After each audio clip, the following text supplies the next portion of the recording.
Assalamualaikum warahmatullahi wabarakatuh. Waalaikumsalam warahmatullahi wabarakatuh. Selamat pagi Bapak dan Ibu hadirin sekalian. Alhamdulillahirabbil alamin wa bihi nasta'in wa ala umuri dunya waddin. Wassalatu wassalamu ala asrofil anbiya'i wal mursalin. Yang terhormat Kepala SMA Negeri 1 Comal, Bapak Dr. Andes Sanyoto Nugroho MSI. Yang saya hormati Wakil Kepala Sekolah Bidang Humas, Ibu Rahmayanti SPD MPD.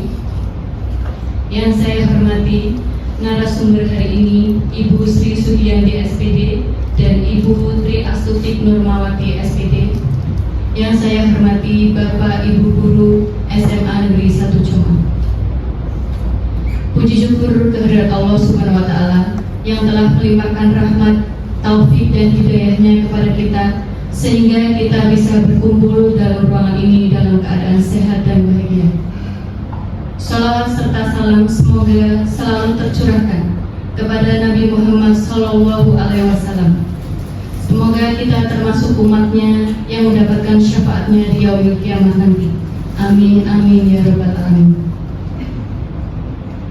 Bapak Ibu hadirin yang saya hormati, izinkan pada hari ini saya akan membacakan susunan acara. Yang pertama adalah pembukaan, yang kedua adalah sambutan oleh Bapak Kepala Sekolah yang dalam hal ini akan diwakilkan oleh Ibu Wakil Kepala Sekolah Bidang Humas. Yang ketiga yaitu acara inti, yaitu pemaparan materi, dan yang keempat penutup. Untuk itu, marilah melangkah ke acara yang pertama, yaitu pembukaan. Marilah kita buka acara pada hari ini dengan bacaan basmalah. Bismillahirrahmanirrahim. Semoga kegiatan hari ini membawa manfaat dan diridhoi oleh Allah Subhanahu wa Ta'ala. Acara yang kedua yaitu sambutan Kepala Sekolah yang akan diwakilkan oleh Ibu Rahmayanti SPD MPD. Kepadanya dipersilakan.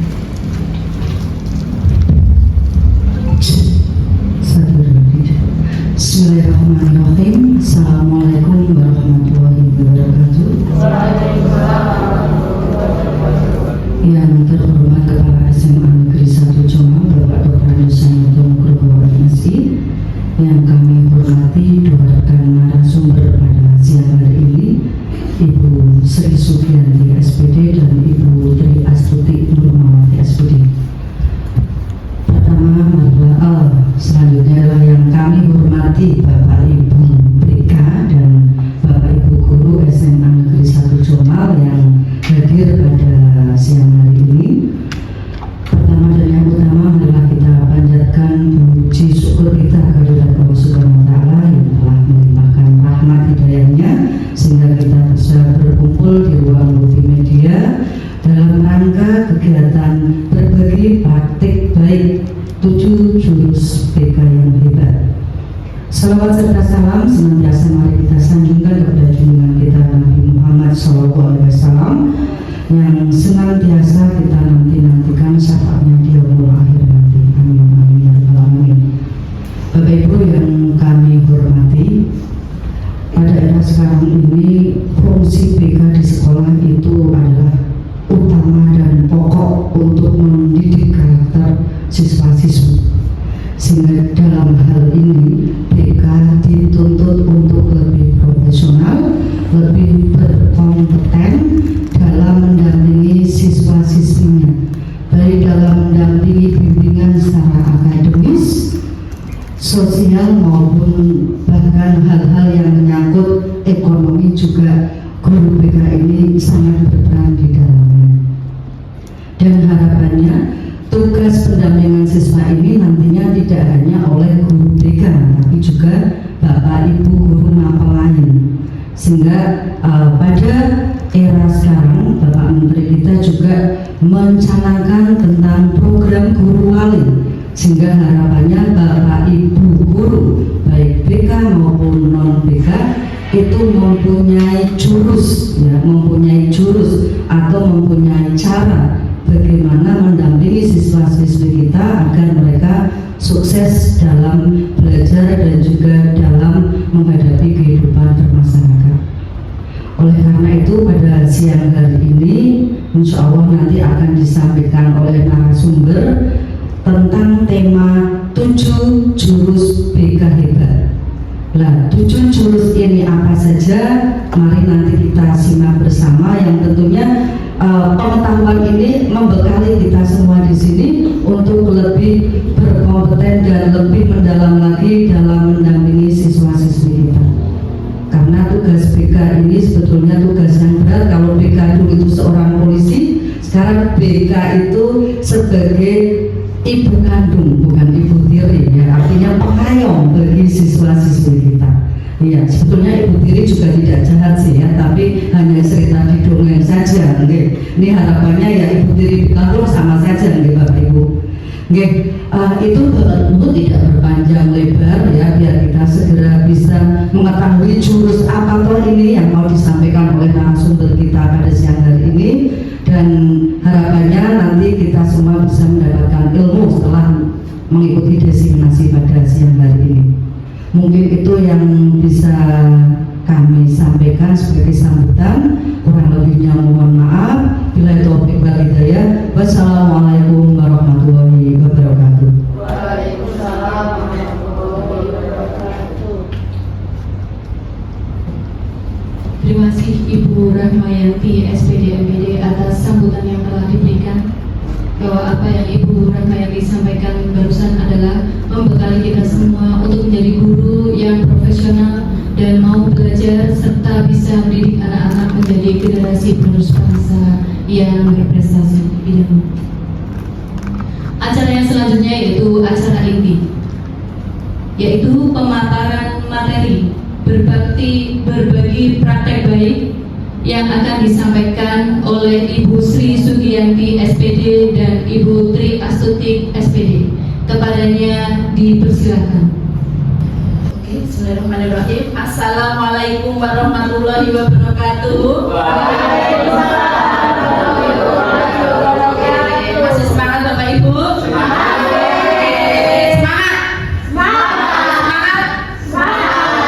Terima kasih. Hari ini saya sangat berbahagia sekali bisa diizinkan untuk memaparkan hasil presentasi berbagi praktik baik. Terima kasih saya ucapkan dulu atas kehadiran Bapak Ibu guru semuanya. Mudah-mudahan pada hari ini kita bisa belajar bareng-bareng ya. Langsung saja saya mau menjelaskan tentang kelola emosi. Tadi sudah dipaparkan oleh Ibu Sri Sugiyanti. Kita dapat oleh-oleh dari Solo, yaitu tentang 7 jurus BK hebat. Tapi di sini kami akan berusaha menyampaikan yaitu kelola emosi dan kenali potensi. Yang pertama tadi kenali potensi sudah disampaikan oleh Ibu Sri Sugiyanti. Mudah-mudahan harapannya kita bisa lebih mengenal apa yang menjadi kemampuan atau gaya kita, agar kita juga mampu nanti untuk menerapkannya pada peserta didik. Yang kedua yaitu kenali potensi. Terima kasih Bapak Ibu.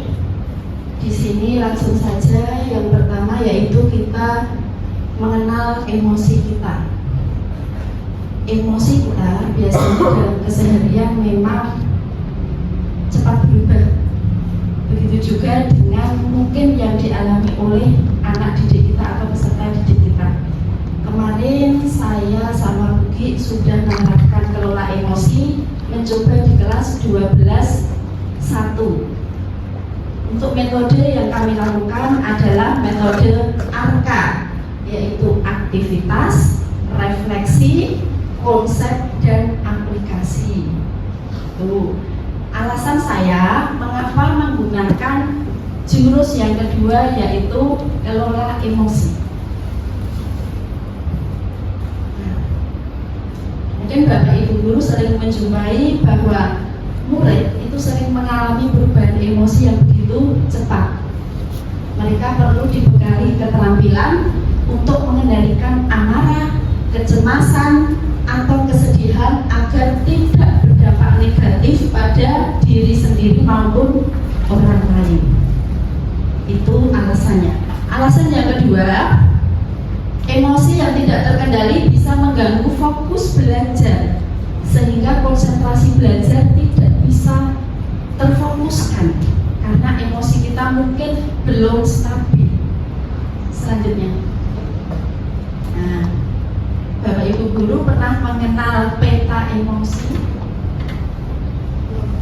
Belum? Oke. Kalau suasana emosi yang biasa kita hadapi pernah dirasakan? Ya. Mungkin emosi kita kalau senang, emosi kita sedih, emosi kita marah. Nah ini coba kita simpulkan di sini, ada mengenali peta emosi. Yang warna hijau happy, senang, bahagia. Ya, emosi ada 6 aspek dasar kita dalam mengenal emosi. Yang warna hijau adalah happy, senang. Turunannya senang, ada bahagia, ada lega, ada puas. Yang warna biru sedih. Oke. Turunannya apa saja ya Bapak Ibu? Sedih itu biasanya bingung, merenung, galau. Oke. Yang warna merah marah. Oke. Turunannya sebel, teriak. Oke. Dan selanjutnya,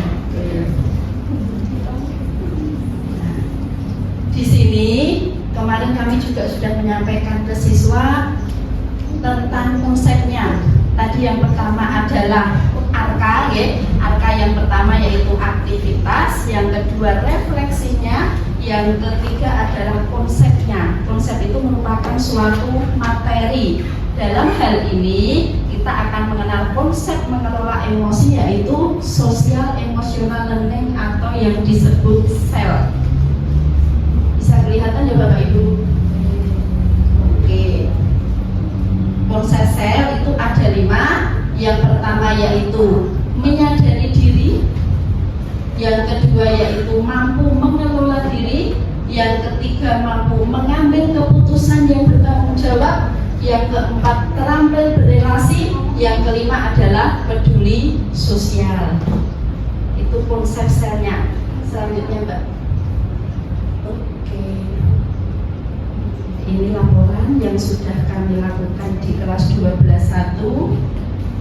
Di situ sudah menunjukkan bahwa murid mampu mengenali dan memahami emosi yang mereka rasakan serta menyadari pemicu munculnya emosi tersebut. Murid belajar mengekspresikan emosi dengan cara yang sehat dalam kehidupan nyata, seperti berkomunikasi, berpendapat, jujur, mendengarkan aktif dalam kegiatan seni atau ekstrakurikuler dan lain sebagainya. Di situ tampak bahwa anak membuat suatu emoticon, membuat suatu emoticon, kebanyakan mereka memilihnya waktu itu suasana hatinya adalah bahagia. Yang lega hanya 3 orang, yang sedih 3 orang. Itu seperti itu, membuat suasana emosi setelah penerapan konsep SEL. Nanti saya berusaha untuk minta tolong Bapak Ibu guru, kita mencoba praktek ya.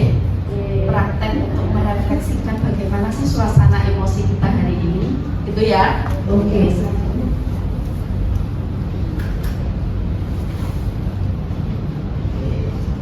Kesimpulan. Sebelum kesimpulan, saya mohon untuk Bapak Ibu guru minta tolong mempraktekkan. Di sini saya menyiapkan 1 lembar kertas. Minta tolong ya. Ada 1 lembar kertas bersih, tidak terlipat. Ya, satu-satu.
Di situ di hadapan Bapak Ibu guru ada 1 lembar kertas kosong.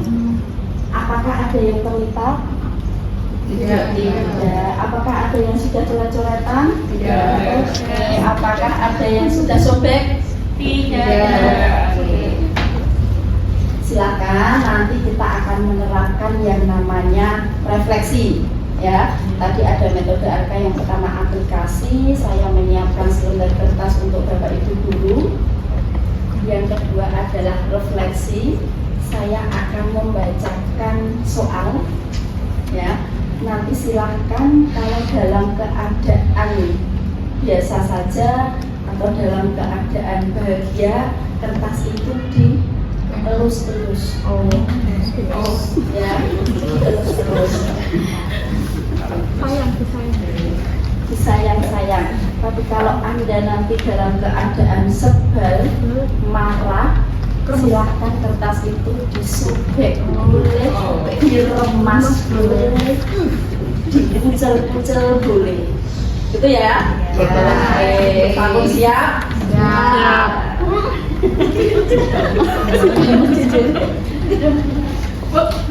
Ya, yang pertama, pagi itu Bapak Ibu guru berangkat ke sekolah mengendarai sepeda motor.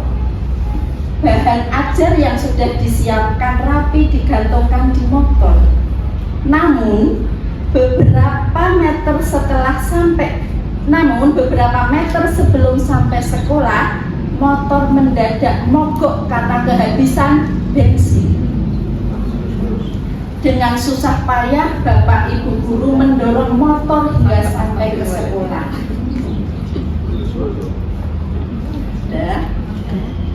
Yang kedua, sampailah Bapak Ibu guru di kelas.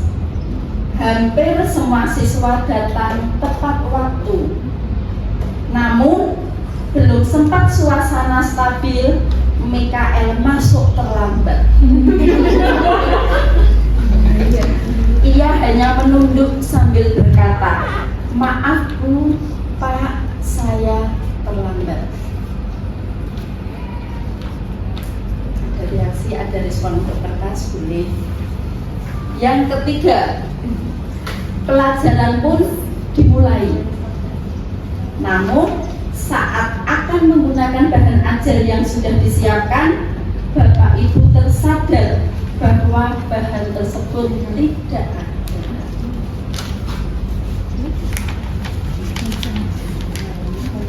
Sudah berusaha dicari ke sana kemari, tetapi tidak ditemukan. Dengan terpaksa, Bapak Ibu guru melanjutkan mengajar seadanya. Bayangan aktivitas mengajar yang tadi seru, buyar ketika.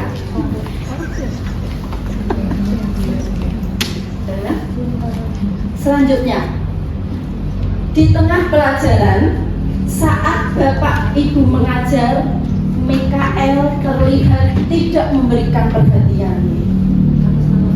Dia menunduk di bangkunya. Saat didekati, ternyata Mikael sedang terlelap ketiduran.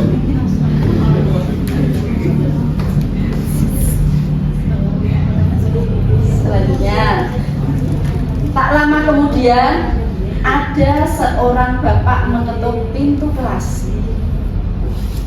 Bapak Ibu membuka pintu dan menghampirinya. Bapak itu berkata, "Maaf, saya pamannya Mikael." Sebetulnya Mikael sudah 3 hari di rumah sakit menunggui bapaknya yang sakit. Tetapi dia tetap bersikukuh untuk berangkat ke sekolah, takut nanti ketinggalan pelajaran.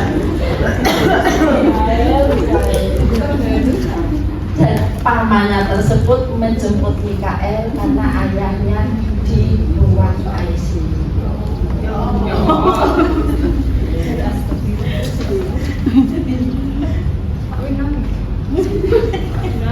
Selanjutnya, paman Mikael juga mengeluarkan sebuah bungkusan dari tasnya. Oh iya Bapak Ibu, tadi saya menemukan tas ini di jalan raya. Ketika saya buka ternyata di situ ada nama sekolahan tersebut. Ini saya titipkan kepada Bapak Ibu guru, barangkali ada Bapak Ibu guru yang merasa kehilangan. Bu guru tersebut melihatnya dan ternyata ketika dibuka adalah bahan ajar yang jatuh. Sudah? Sudah. Oke. Yang ketujuh, Bapak atau Ibu guru tersebut kembali ke kelas dengan bahan ajar yang sudah kembali di tangannya. Bapak Ibu guru melanjutkan pelajaran dengan penuh semangat dan menggunakan bahan ajar yang telah disiapkan tadi. Oke, pelajaran itu berjalan dengan penuh kegembiraan. Itu ada contoh reaksi dari emosi. Saya mau melihat apakah ada di antara Bapak Ibu guru yang kertasnya terlipat sedikit atau ada sobekan.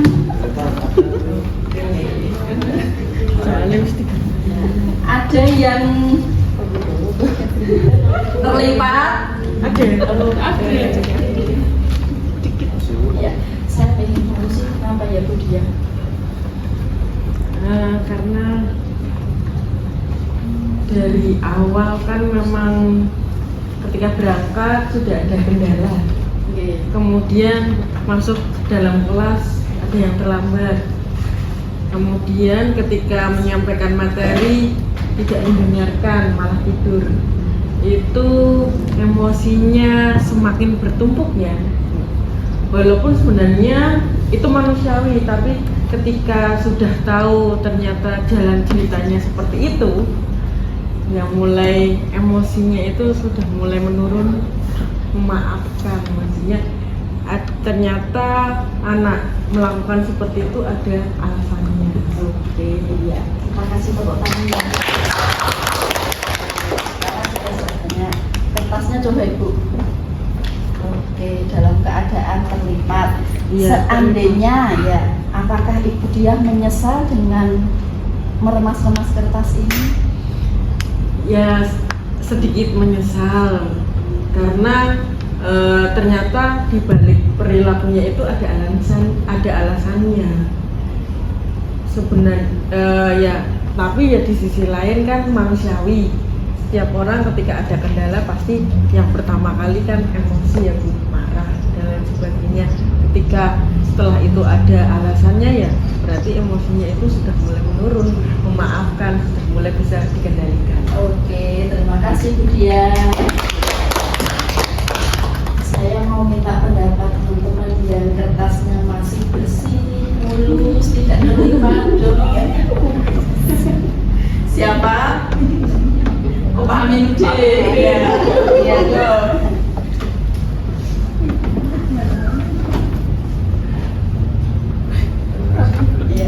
Terima kasih Bu.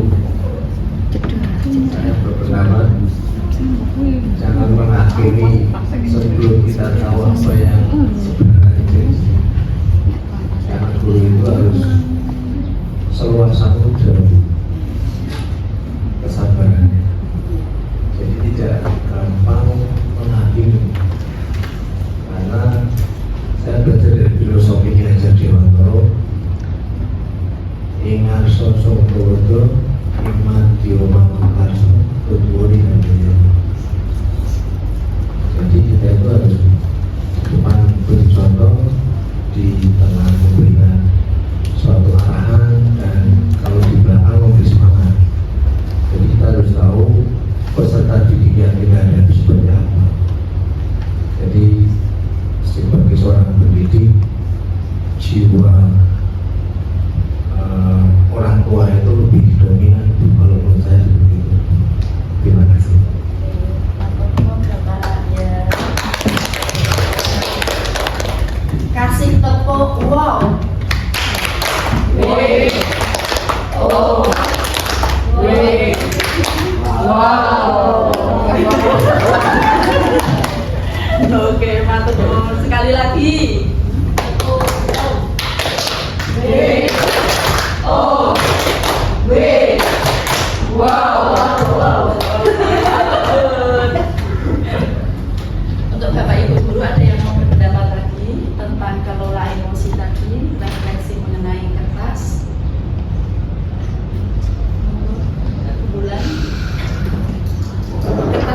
kondisi bagaimana? Terima kasih diberi kesempatan untuk menyampaikan pendapat. Kertas saya dalam keadaan halus, sama sekali, masya Allah, tabarakallah. Dan saya yakin banyak sekali juga guru-guru di sini yang masih dalam keadaan halus. Kalau saya pribadi berpikirnya seperti ini. Kalau kita dari awal berangkat dalam keadaan emosi, apapun itu pasti biasanya sampai akhir nanti akan seperti itu. Karena dari awal saya akan memanage emosi saya agar saya dari berangkat sampai dengan akhir dalam keadaan tersenyum, dalam keadaan baik-baik saja emosi saya. Insya Allah dari jam 7 sampai setengah 4 dalam menghadapi anak di sekolahan akan baik-baik saja. Tapi kalau dari awal saya tidak bisa mengolah emosi dengan gembusung, pasti sampai nanti saya akan seperti itu. Jadi saya juga belajar dari sekarang bahwasanya kalau dari awal sudah ditata sebaik mungkin, insya Allah nanti sampai akhir seperti itu. Mungkin seperti itu pendapat saya. Tapi memang kembali lagi kita bisa mengatur emosi kita masing-masing.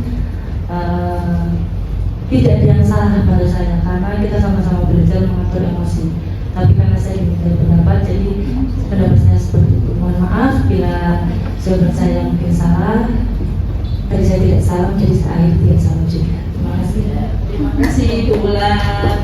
Kasih tepuk. Wow. W O W. Wow wow wow. Oke, matur nuwun Bapak Ibu guru. Alhamdulillah untuk tadi kita sudah melakukan suatu refleksi. Kita hanya memberi contoh. Ada kertas tadi di situ. Sudah ada pemaparan yang luar biasa dari Bapak Ibu guru tentang refleksi dari kertas yang ada di depan. Bagaimana kalau itu terjadi dengan anak didik kita? Diumpamakan kalau kertas itu terjadi pada anak didik kita, ya. Mungkin kita bisa mengucapkan maaf, ya, dan mungkin peserta didik mungkin bisa memaafkan atas didik kita, tetapi itu tetap akan membekas, ya. Itu juga dengan kalau kita memukul di sebuah papan, ya Pak ya, oke. Papan, ketika kita memukul paku di papan, oke, tancapan paku masih bekas meskipun pakunya sudah dicabut. Itu yang bisa kita ambil kesimpulannya. Selanjutnya bagiannya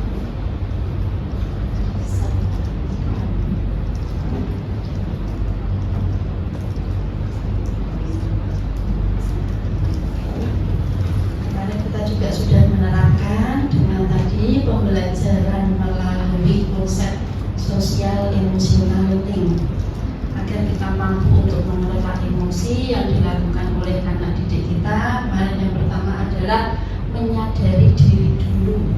Kita harus menyadari emosi yang ada pada kita itu apa? Apakah bahagia, sedih, apa takut, apa lega? Itu kenali dulu, sadari diri kita. Yang kedua adalah self management atau mengelola diri. Di sini dijelaskan bahwa kemampuan untuk mengatur emosi, pemikiran dan perilaku secara efektif pada situasi yang berbeda. Contohnya, kita harus mengetahui caranya. Oh, kira-kira kalau kita punya permasalahan seperti itu, alternatifnya bagaimana? Alternatif A, alternatif B. Selanjutnya, nomor 3, setelah mengelola diri, yaitu dengan cara mengambil keputusan yang bertanggung jawab, ya, yaitu membuat pilihan yang tepat dan konstruktif pada situasi tertentu. Contohnya, saya memahami keputusan yang saya ambil itu nanti ada dampaknya tidak. Itu konsep yang ketiga. Konsep yang keempat yaitu relationship skills, yaitu terampil dalam berelasi, kemampuan memahami perspektif yang berbeda, termasuk berempati terhadap kondisi individu. Ini bisa dilakukan dengan cara menjalin pertemanan dengan lingkungan yang sehat.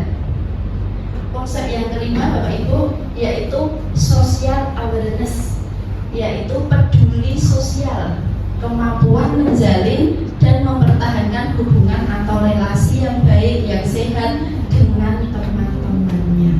Seperti halnya yaitu saya peduli dan bisa belajar dan selaras dengan norma sopan santun yang berlaku. Nanti dibutuhkan rasa peduli yang tinggi. Itu konsep sosial emosional learning.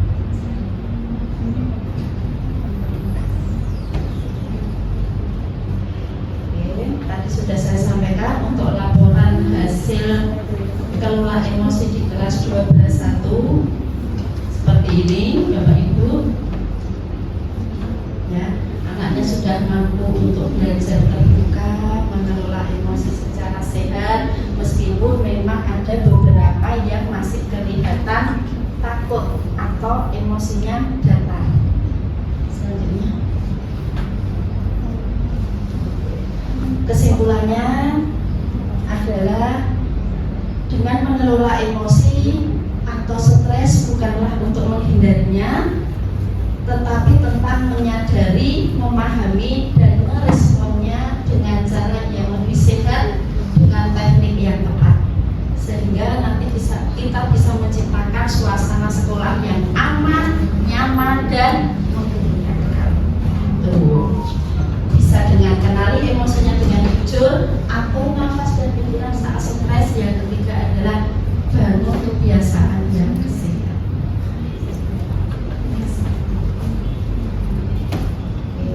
Ini refleksi dari kami, dan tadi sudah ada beberapa refleksi dari Bapak Ibu guru yang sudah disampaikan. Refleksi dari kami yaitu siswa itu ternyata akan lebih tertarik. Ini kami gabung dengan yang kenali potensi ya Bapak Ibu. Siswa akan lebih tertarik dengan menggunakan asesmen yang biasanya pakai web ya, pakai internet, karena mungkin ada gambar-gambarnya lebih mudah dan menarik. Itu siswa lebih menarik seperti itu. Yang kedua, refleksi sel akan sangat membantu membangun keintiman emosional di kelas. Tetapi ada tantangannya, kemarin saya mendapatkan tantangan yaitu perlu waktu pendampingan membaca hasil digital, karena memang kemarin ketika kita mau mengerjakan hasil tes kenali potensi kita butuh waktu 1 atau 3 menit. Solusinya berarti kita harus lebih mampu untuk mendampingi atau memberikan support ke peserta didik kita. Itu Bapak Ibu dulu, oke? Itu pemaparan dari kami. Nanti kami sama Bu Sri Sugianti juga mohon masukan dan pendapatnya, barangkali bisa memberikan kami lebih baik. Itu matur suwun. Sekian, wassalamualaikum warahmatullahi wabarakatuh. Waalaikumsalam warahmatullahi wabarakatuh.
Bismillahirrahmanirrahim.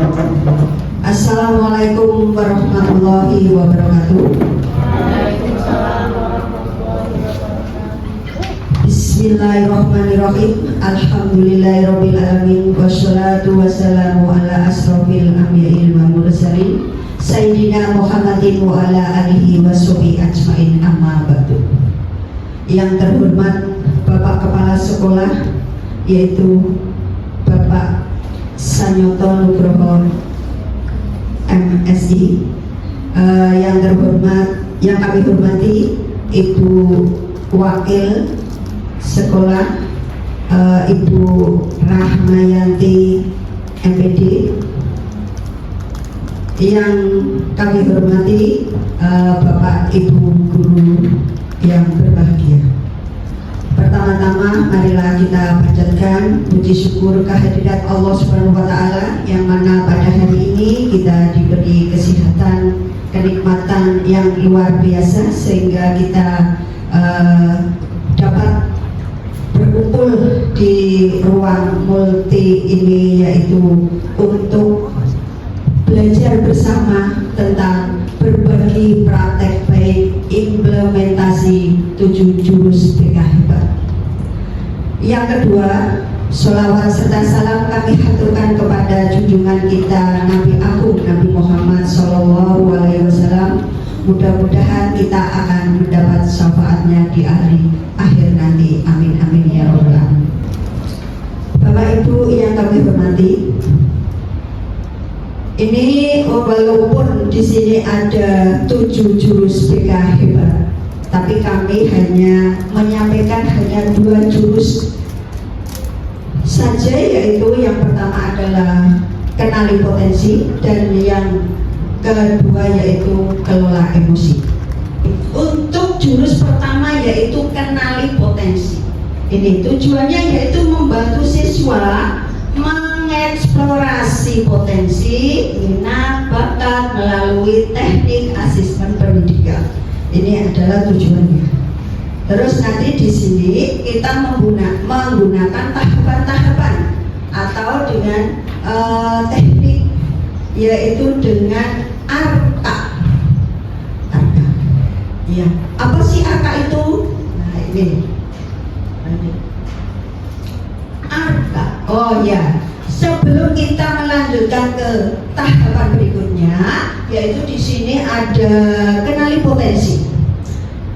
Di sini ada pendekar. Pendekar di sini, selamat datang para pendekar. Ya. Sekarang kalian tiba di Padepokan Tenaga Air.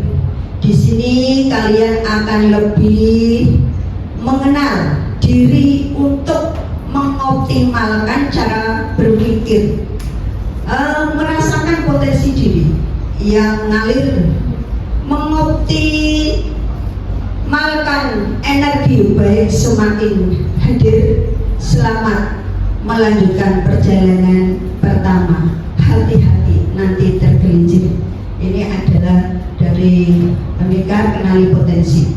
Untuk selanjutnya yaitu tahapan ini dengan menggunakan metode ARKA. Ini metode ARKA ini apa sih? Metode ARKA penerapannya gimana? Lah ini nanti akan, yang pertama adalah ada aktivitas, ada refleksi, ada konsep, dan ada aplikasi. Ini untuk penyampaian. Selanjutnya yaitu di sini kami mengambil sesuai OJL, yaitu kemarin berarti di kelas 12 mengenai potensi diri, kami mengambil yaitu tentang gaya belajar. Di potensi diri tidak hanya gaya belajar saja, tapi ada kecerdasan majmuk dan lain sebagainya. Nah di sini aktivitas ini. Untuk aktivitasnya kemarin saya menggunakan yaitu murid mengisi tes gaya belajar melalui link. Link tersebut ada di HTTPS, yaitu Aku Pintar. Ini berarti anak mengerjakan tes gaya belajar. Gaya belajarnya diakses dari Aku Pintar tersebut. Untuk selanjutnya yaitu setelah siswa mengisi tes gaya belajar, ini hasilnya di screenshot terus dimasukkan ke drive, dan nanti hasilnya digunakan untuk berdiskusi, yaitu melalui refleksi. Oke, lanjut. Ini dari hasil tersebut ini ada 3, yaitu gaya belajar, ada visual. Yang memilih visual ini ada 18, yang memilih kinestetik ada 14, dan auditori hanya 2, dan yang 2 adalah tidak masuk, berarti jumlahnya 34. Oke, lanjut. Sekarang yaitu dengan refleksi. Apa sih refleksi itu? Ini berarti anak disuruh berkelompok. Berarti yang hasilnya gaya belajarnya yang hasilnya kinestik, nanti berkelompok tersendiri dengan kinestik, yang audio itu sendiri, dan yang auditori sendiri. Berarti ada 3 kelompok. Walaupun di situ tadi di yang ketiga yaitu hanya 2, tidak apa-apa. Terus setelah itu masing-masing kelompok dengan persamaan gaya belajar yang sama, berarti nanti mendiskusikan yaitu hasilnya. Kenapa saya memilih seperti ini? Nanti berarti masing-masing kelompok mengidentifikasikan persamaan dan perbedaan kebiasaan belajar antar anggota. Apa sih? Ya, persamaannya. Ya, di situ ada. Terus yang kedua yaitu masing-masing kelompok itu mengidentifikasikan kelebihan dan kekurangan gaya belajar yang mereka miliki. Setelah refleksi, ya, nanti berarti setiap perwakilan dari kelompok memberikan presentasi ke depan. Pengalamannya disampaikan ke teman-teman yang lain. Ya, setelah itu berarti yang ketiga yaitu ada konsep. Konsepnya itu apa sih? Konsep adalah ini kami hanya memberikan materi yaitu dengan gaya belajar. Gaya belajar ini ada 3, yaitu ada gaya belajar audio, ada belajar visual, kinestetik, ya. Nah, itu untuk konsepnya. Iya. Terus untuk selanjutnya yaitu lanjut setelah konsep yaitu aplikasi. Ini di aplikasi tersebut yaitu anak disuruh menerapkan strategi selanjutnya. Ya, untuk penerapan strategi pembelajaran yang sesuai dengan 3 gaya belajar itu apa aja. Terus murid mengaplikasikan gaya belajarnya di mata pelajaran lain. Misalnya saya gaya belajarnya kinestetik. Apa gaya belajar itu bisa diterapkan di mata pelajaran lain? Bisa enggak? Tidak mutlak. Jadi kadang-kadang tidak bisa diterapkan di mata pelajaran yang lain. Itu. Oke, berarti ini ada selanjutnya untuk materi yang kedua yaitu kelola emosi. Sebelum materi yang kedua ini ada lagu yaitu 7 jurus BK hebat, dan kami karena masih belajar, ya, kita belajar bersama, jadi mungkin untuk penyampaian materi tidak belum sempurna. Itu kita belajar. Baik, terima kasih. Demikianlah kegiatan inti pada hari ini telah selesai. Tadi sudah dipaparkan materi yang sangat inspiratif dan bisa membekali kita dalam proses pembelajaran bersama anak didik kita. Yang pertama adalah kenali potensi bahwa gaya belajar anak itu berbeda-beda. Ada anak yang lebih efektif dan efisien belajar melalui visual, ada yang melalui auditori, ada juga yang melalui kinestetik atau praktik langsung. Kemudian dalam mengelola emosi juga ada berbagai konsep atau cara dalam mengenali dan mengelola emosi supaya emosi itu bisa diluapkan dengan cara yang tepat dan tidak merugikan orang lain. Yaitu selanjutnya yaitu penutup. Marilah kita tutup acara pada hari ini dengan bacaan hamdalah. Alhamdulillahirabbil alamin. Terima kasih kepada Bapak dan Ibu sekalian yang sudah meluangkan waktu untuk berkumpul dalam ruang multimedia ini. Saya selaku MC memohon maaf apabila banyak kekurangan baik kata-kata maupun perbuatan karena kekurangan milik saya dan kelebihan milik Allah Subhanahu wa taala. Akhir kala wabillahi taufik wal hidayah. Wassalamualaikum warahmatullahi wabarakatuh.